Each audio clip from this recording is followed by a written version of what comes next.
রিয়া নিজের বান্ধবী মঞ্জু আর শালিনীর সাথে গোয়ার ট্রিপে যাওয়ার জন্য উৎসাহিত ছিল। তারা রিয়ার ঘরে বসে গল্প করতে থাকে। আমার তো এখনো বিশ্বাস হচ্ছে না, অবশেষে আমাদের পরিবার রাজি হয়ে গেল আমাদেরকে গোয়া ট্রিপে পাঠাতে। সত্যি রে মঞ্জু, আমার তো এইসব স্বপ্নের মতন মনে হয়। আমরা কি জানি কবে থেকে এই ট্রিপের প্ল্যানিং করছি, অবশেষে আজকে সত্য হয়ে গেল। আরে রিয়া আর মঞ্জু, এটা কোনো স্বপ্ন নয়, আমরা তিনজনে সত্যি গোয়া যাচ্ছি, তাও একদম একা। একসাথে আমাদের এটা প্রথম ট্রিপ হবে, বেশ মজা হবে। আমরা বিচে ঘুরবো, ভালো খাবার খাবো। আর দেখো আমার হাতে কি আছে। কি? এইটা কি আছে? এটা তো তোর মোবাইল। হ্যাঁ মোবাইল তো আছে, কিন্তু দেখ এটাতে কি খোলা আছে। এটাতে আমি খুব একটা মজাদার জিনিস খুঁজে বার করেছি। গোয়ায় আমাদের উপরে নজর রাখার জন্য কেউ থাকবে না, আমরা রাতে এই ভয়ঙ্কর বিচে যাব। এটা শুনে রিয়া আর মঞ্জু উৎসাহিত হয় আর শালিনীর হাত থেকে ফোনটা নিয়ে পড়তে লাগে। ও, এই বিচটা তো আমাদের হোটেলের ঠিক সামনে আছে। এটা আমাদেরকে আগে বলিসনি কেন? তুই কি এটার কারণেই নিজের পছন্দের হোটেল বুক করেছিস? আগে হ্যাঁ, ঠিক বুঝেছেন আপনি। আমি এই ট্রিপটা খুব ভালো করে প্ল্যান করেছি। আশেপাশের লোকেদের বিশ্বাস আছে যে এই বিচটা গোয়ার সবচেয়ে ভয়ঙ্কর বিচ আছে, আর এখানে একটা ডাইনি আর তার প্রেমিকের ভর আছে।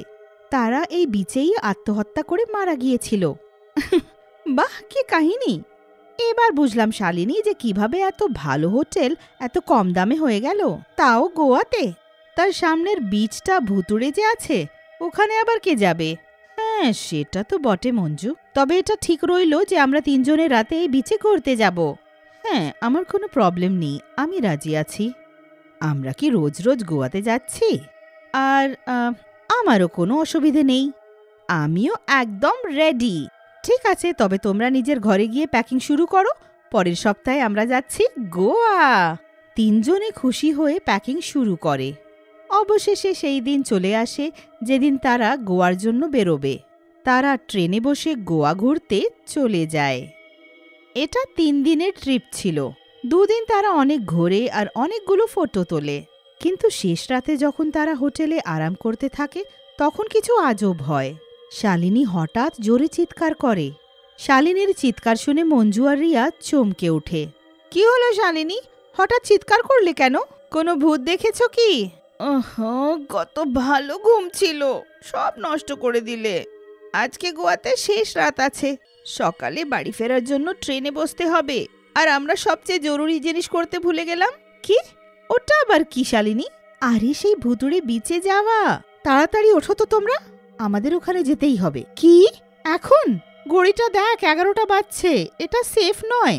মঞ্জু, না চাইলে তুই যাস না, কিন্তু এবার মায়ের মতন কথা বলিস না।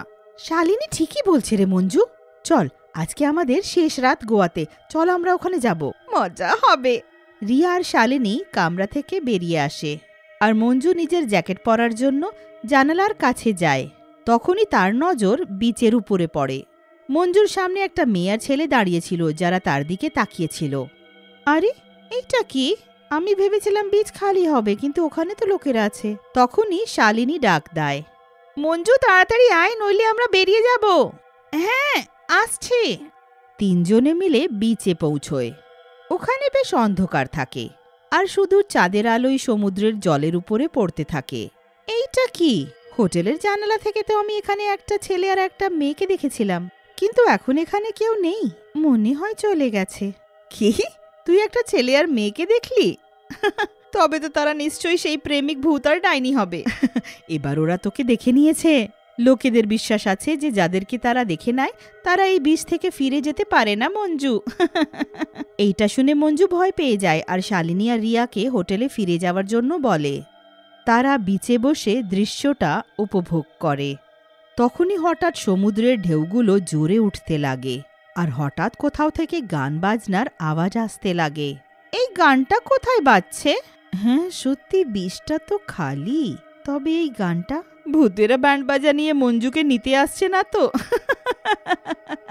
এইটা শুনে রিয়াও হাসতে লাগে, কিন্তু মঞ্জু রেগে যায়। এবার অনেক হয়েছে, তোমরা যতক্ষণ চাও এখানে বসো, আমি হোটেলে ফিরে যাচ্ছি। তোমাদের ইচ্ছে হলে ফিরে এসো, আমি আর এখানে বসতে চাই না। এতটা বলে মঞ্জু রেগে একাই হোটেলের দিকে চলে যায়। মঞ্জু দাঁড়া, আমরা তো ইয়ার্কি করছিলাম, ফিরে আয়। কোনো ব্যাপার নয় রিয়া, যেতে দে ওকে। ও তো এমনিতেই পালানোর অজুহাত খুঁজছিল। ১ নম্বরের ভীতু আছে ও। এবার আমরা বসে এখানকার শান্তি উপভোগ করব। পরে তার দুঃখ হবে যে এখানে থাকেনি কেন। মঞ্জু হোটেলে ফিরে যায় আর শালিনী আর রিয়া ওখানেই বসে থাকে। মঞ্জু যেই হোটেলে নিজের কামরায় একা পৌঁছয় ও আলো বন্ধ করে ঘুমানোর চেষ্টা করে, কিন্তু তখনই তার অনুভব হয় যে কেউ তার কামরার দরজা খুলেছে।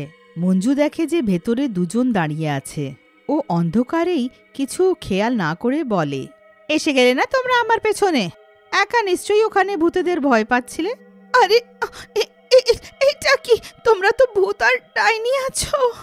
বাঁচাও বাঁচাও, শালিনী, রিয়া, কেউ আমাকে বাঁচাও।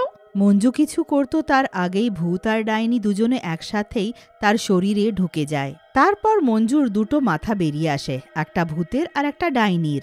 তারপর সেই ভয়ঙ্কর ভূত আর ডাইনি হোটেল থেকে বেরিয়ে সোজা বিচের দিকে যায়, যেখানে শালিনী আর রিয়া থাকে।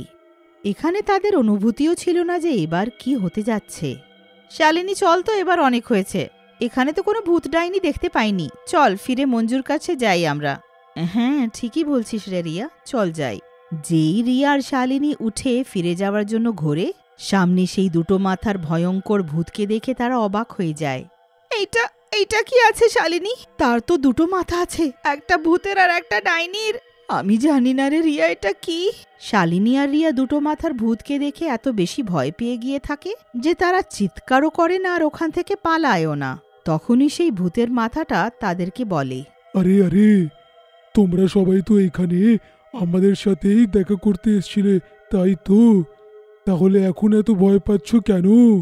হ্যাঁ, কি হলো? আমাদেরকে দেখে আনন্দিত হলে না? আমাদের বান্ধবী মঞ্জু, সে কোথায়? তোমার সামনেই তো দাঁড়িয়ে আছে। কি? তোমরা ওর সাথে কি করলে? সে কি মারা গেল? এখন অবধি তো নয়, কিন্তু তোমাদেরকে মারার পরে আমরা তাকে নিমেষেই মেরে ফেলবো, তুমি চিন্তা করো না।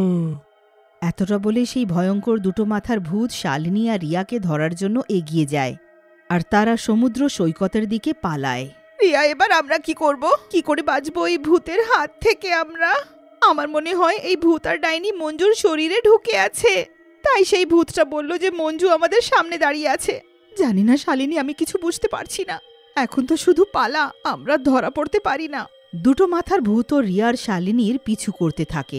তখনই ডাইনি মঞ্জুর শরীর থেকে বেরিয়ে এসে দাঁড়িয়ে যায়, আর দুটো মাথার ভূত এক মাথার হয়ে যায়, যেটা শুধু ভূত থাকে।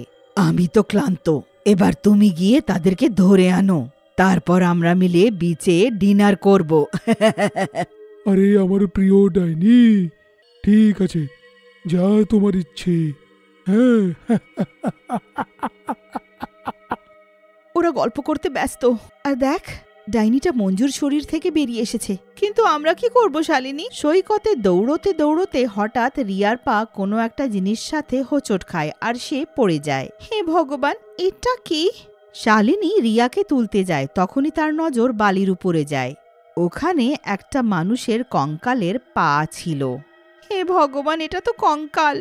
কি? সেই ভূতের নয় তো? রিয়া আর শালিনী বালিটা খুঁড়ে দেখতে লাগে, আর তারা একটা মেয়ে আর একটা ছেলের কঙ্কাল পায়। এটা নিশ্চয়ই তাদেরই কঙ্কাল আছে, কারণ এই ভুতুড়ে বিচে আর কেউ আসে না।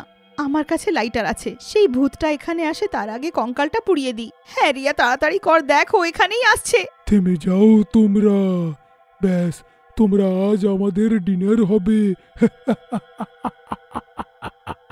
তখনই রিয়া জেব থেকে লাইটার বার করে কঙ্কালগুলোকে আগুন ধরিয়ে দেয়, যার ফলে শুধু কঙ্কাল নয়, সাথে সাথে ডাইনি আর ভূতও পুড়তে লাগে। পুড়ে যাবার আগে ভূত মঞ্জুর শরীর থেকে বেরিয়ে আসে আর কষ্ট পেয়ে ডাইনির সাথে গায়েব হয়ে যায়। এইটা কি হচ্ছে? শালিনী, রিয়া, হোটেল রুমে আমি সেই ভূত আর ডাইনিকে নিজের চোখে দেখেছি। তাড়াতাড়ি এই ভুতুড়ে বিচ থেকে চলো। শালিনী রিয়া আর মঞ্জুকে জড়িয়ে ধরে, আর তারা নিজের হোটেলে ফিরে যায়। তারপর তারা প্রতিশ্রুতি নেয় যে এবার কোনোদিন এমন কাজ করবে না যেটাতে ভূত আর ডাইনি থাকে।